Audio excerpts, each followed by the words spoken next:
I want to spare you being removed and just tell you that we will be happy to take those documents. They fixed it. I went to pick it up, and the gentleman told me that, this nail was not picked up through normal driving. These are unsafe conditions that are identified by the FAA in the manufacturing area.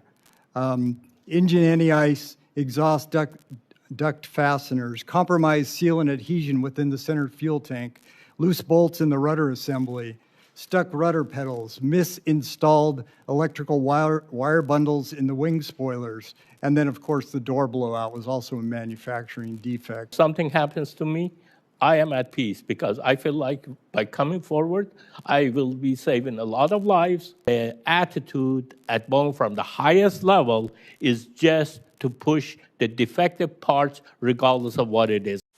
I want to introduce the witnesses for today's hearing. Sam Salehpour, current quality engineer at Boeing, is a person with 4 decades of aerospace experience, including work as an aerospace engineer for a NASA contractor and 17 years as an engineer at Boeing. In his role at Boeing, he monitors production, analyzes defects, and develops strategies to prevent the kinds of incidents that we've seen from reoccurring. Mr. Salehpour has come forward to our subcommittee after documenting years of safety concerns while working on the 777 and the 787 aircraft. Ed Pierson, Executive Director of the Foundation for Aviation Safety and a former Boeing manager. Mr. Pierson is a former senior manager and the current Executive Director of the Foundation for Aviation Safety. He spent 10 years at Boeing and oversaw teams who manufactured Boeing's 737 MAX airplanes. Prior to joining Boeing, Mr. Pierson spent over 30 years in the United States Navy. I believe you're a graduate of the Naval Academy. Joe Jacobsen. Mr. Jacobsen is a safety and aerospace engineer who spent more than 25 years at the FAA. He retired in 2021. Prior to joining the FAA, he was an engineer at Boeing for 11 years. He now serves as a technical advisor to the Foundation for Aviation Safety. Dr. Shawn Prucnicki. He has a PhD. He's a professional practice assistant professor for integrated systems engineering at Ohio State University. He is also an aviation safety consultant. He has served as an aviation accident investigator, and he's a former commercial airline pilot.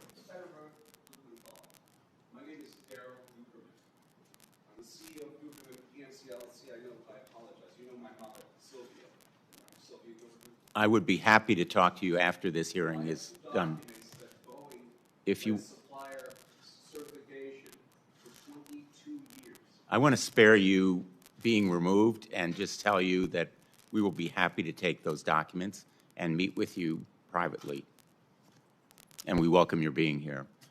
My understanding about what happened here is that Boeing sought to produce more airplanes more quickly without the necessary testing, inspections, and then sought to conceal and cover up what it knew was happening. Is that aligned with your view of the facts here?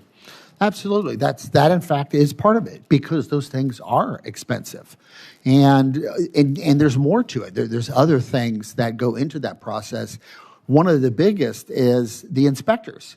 Cutting back and getting rid of your inspector staff that looks at all the parts to make sure that these things are assembled correctly. We saw this with the accident, with the Alaska accident. One of the lessons here is that shortchanging safety with shortcuts is short-sighted. Mr. Salehpour, I showed you earlier a photograph of a tire wheel from your car.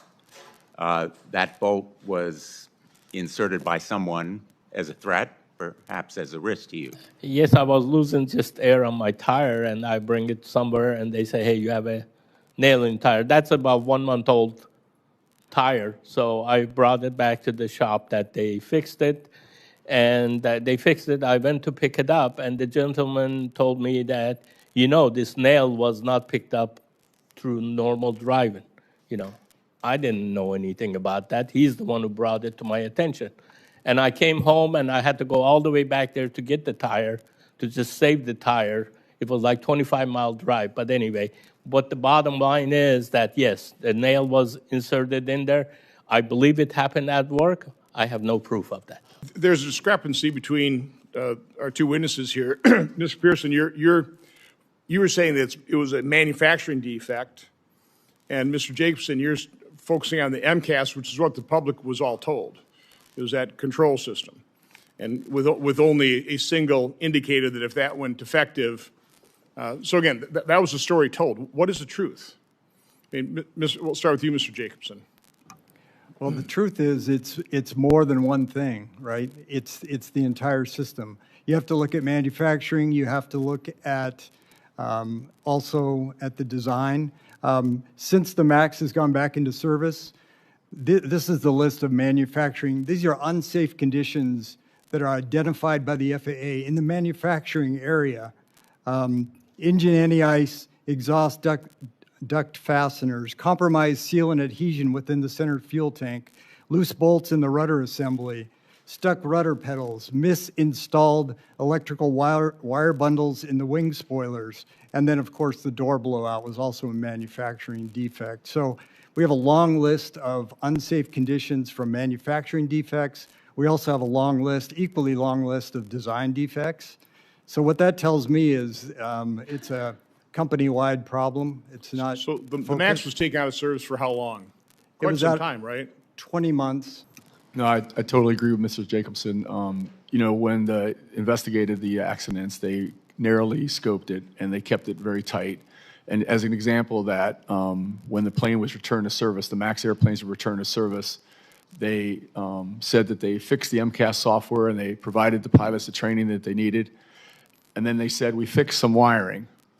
But it was unrelated to the accidents. Well, a couple months ago, we found the service bulletin that was sent out to the airlines to fix some wiring. That document was 343 pages long. It identified at least 12 areas on the airplane that had improper electrical installation. And I will tell you that when those planes were being built, we were having repeat problems getting our functional testing done correctly. And this is something that we continued to push the planes out the door, and we were having difficulty getting our aircraft systems testing. Do you feel that this style of retaliation against you has been part of Boeing's efforts to silence and prevent you from sharing your story? I think the retaliation, somebody even was calling me on my personal phone, time after time. This is my personal phone, Well, what were they saying? Well, my boss was calling me there, and for 40 minutes, he kind of berated me and chewed me out. I have a work phone that he can use, but he's calling you on your personal phone, and it reminds me of, people who they stalk people or something like that. They call you on your personal phone to let you know that they know where you live, they know where you are, and they can hurt you. And, after the threats and after this, it's like, it really scares me. Believe me, but I am at peace. If something happens to me, I am at peace because I feel like by coming forward, I will be saving a lot of lives, and I'm at peace. Whatever happens, it happens. Can you describe the internal Boeing culture around reporting safety and quality concerns? Right now, basically, I have very, negative attitude towards the quality concern. When I bring something to my boss to say, we have problems with this, and he prevents me from even documenting and prevents me from even sending the information to the SMEs, the subject matter experts, to me, that's a problem. Yeah. A quality manager telling you not to write your concerns and not to send it to the the subject matter expert to just, let's say, I don't know for sure. They they close a gap of like 3/4 of an inch without shim. Right. That's concerning. Yeah. Our rules are 010. So I said, I want to write that. Well, don't send it. So not only were you discouraged and really told not to document it, what's your impression of how comfortable other Boeing personnel are with raising their concerns to management, both before and after you came forward? Well, I think it's very negative. It's really, they think that, like we had situation where they had debris in the gap, and my friend put some inspections in there, and the boss was telling him that, are you trying to stop the production? Those are significant problems that, if you don't inspect, you have to inspect to get a good quality airplanes out. Right. And what I'm trying to say is the attitude at Boeing from the highest level is just to push the defective parts regardless of what it is, unfortunately. So your concerns, who knew about your concerns? How far up the chain do you know that they went? I have gone as high as Mark Stockton and Lisa Fall, who's the vice president. The vice president of the company? Yes. So they were and are aware of these major safety concerns. And this is what you do for a living. I mean, you're an engineer, right? I mean, I'm an engineer. I went to quality about 3-4 years ago. And when you put your quality hat, we are the eyes and ears of the public for the safety of the airplane. That's how I feel about our job. And so I have, when I see concerning information or concerning, let's say, production issues, then it is our responsibility to make sure that, if we are causing the airplane to have increased risk factors, our job is to eliminate those risk factors. Are these planes safe? Right now, I would not. It's like an earthquake. The big earthquake is coming, but when that hits, the building that, let's say if you're talking of a building, have to be prepared to accommodate that type of a, let's say, shakeup. It has to be built properly. Right now, from what I've seen, the airplanes are not being built per spec and per requirement. So your testimony is the 787 line and the 777, the 777 line are you think are not. Well, not safe. they are doing stuff that increases the risk factors. Okay, when you increase the risk factors, it's not just one. You are doing stress concentrations.